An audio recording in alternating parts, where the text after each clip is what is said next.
Assalamualaikum warahmatullahi wabarakatuh. Balik lagi di channel Akbar CK. Nah, para pembenci Pak Jokowi kena prank oleh OCCRP. OCCRP udah menghapus nama Pak Jokowi di website mereka. Seperti yang kita ketahui, Pak Jokowi dinobatkan sebagai salah satu tokoh terkorup di dunia oleh OCCRP. Nah, sekarang nama Pak Jokowi udah nggak ada lagi di situs atau di webnya OCCRP ya. Nah, OCCRP ngaku nggak punya bukti Jokowi korupsi.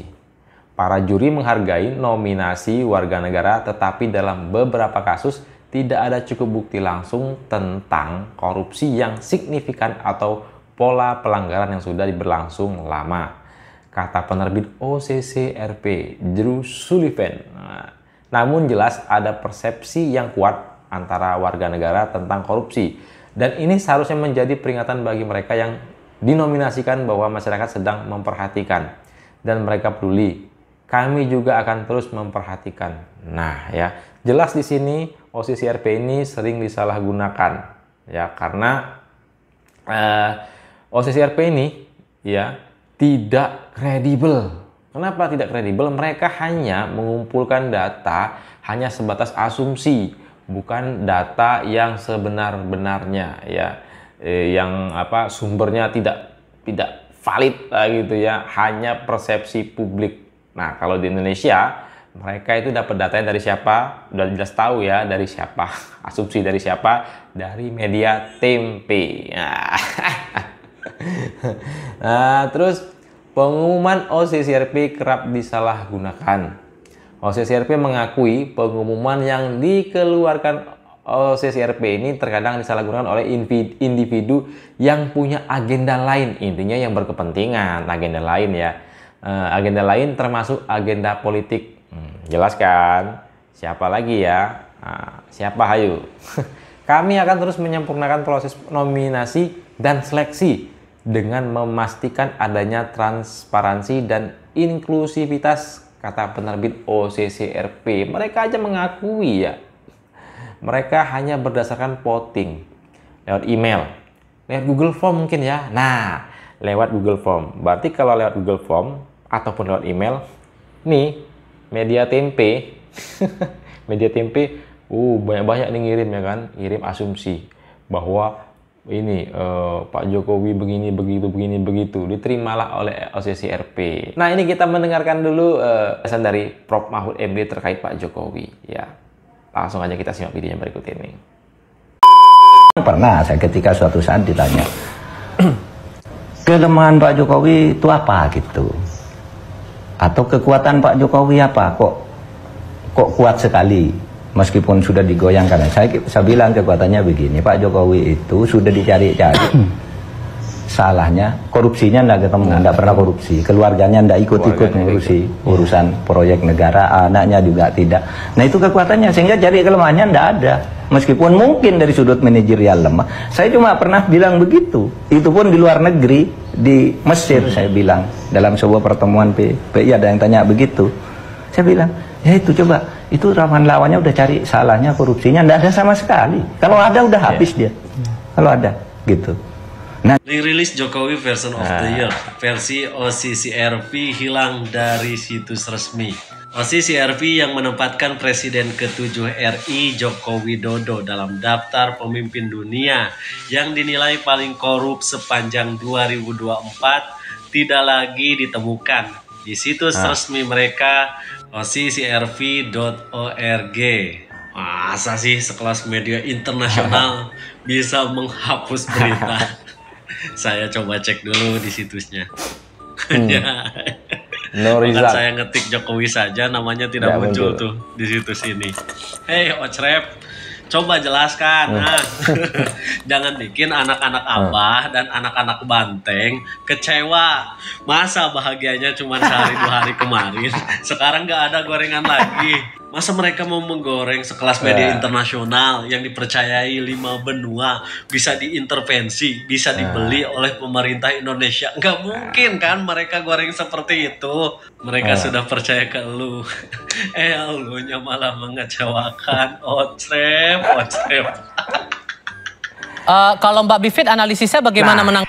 ini ya kita putar lagi nih pernyataan Bivitri yang mukanya berbinar-binar ya terkait Pak Jokowi masuk nominasi manusia terkorup, tokoh terkorup di dunia ya. Ini harusnya malu Bivitri ini ya, malu. Angkap nama Pak Jokowi ini masuk. Menurut Anda hal apa yang kemudian nama Pak Jokowi ini bisa muncul masuk dalam nominasi itu? Analisis Anda gimana Mbak Caya? Pertama gini, kita harus pahami report atau laporan-laporan seperti ini adalah persepsi. Sama kayak IPK ini sebentar lagi akan keluarkan indeks persepsi korupsi. Dan banyak lagi bahkan Kompas, Litbangnya juga sering melakukan persepsi-persepsi publik itu seperti apa. Jadi bacalah dengan cara itu. Kalau secara metodologi salah, silakan kritik metodologinya. Tapi untuk buru-buru bilang ini pasti konspirasi, propaganda dan lain sebagainya, itu saya kira bukan sikap keilmuan yang baik juga gitu ya. Tapi yang kedua juga kita harus soroti kenapa nama itu muncul. Jangan lupa apa yang terjadi tahun lalu, dan kita kan tahun baru ya. Lihat wajahnya ya. Senang sekali nampaknya ya.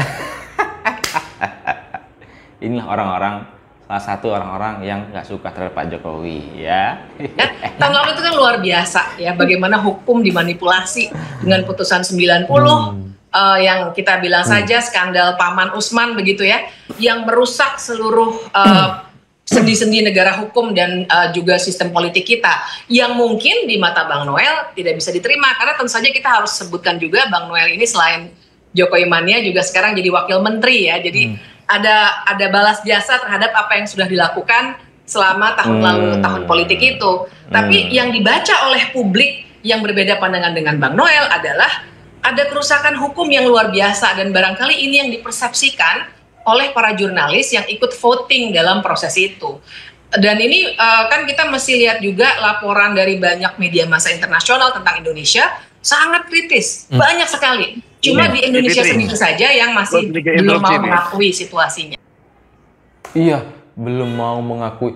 Di Indonesia belum mau mengakui situasinya. Sepanjang masa ngurusin Pak Jokowi, keluarga Pak Jokowi, kejahatan Pak Jokowi segala macem ya. Masyarakat Indonesia hampir 90% itu suka ya, puas terhadap kepemimpinan Pak Jokowi ya. Lanjut lagi lah ini.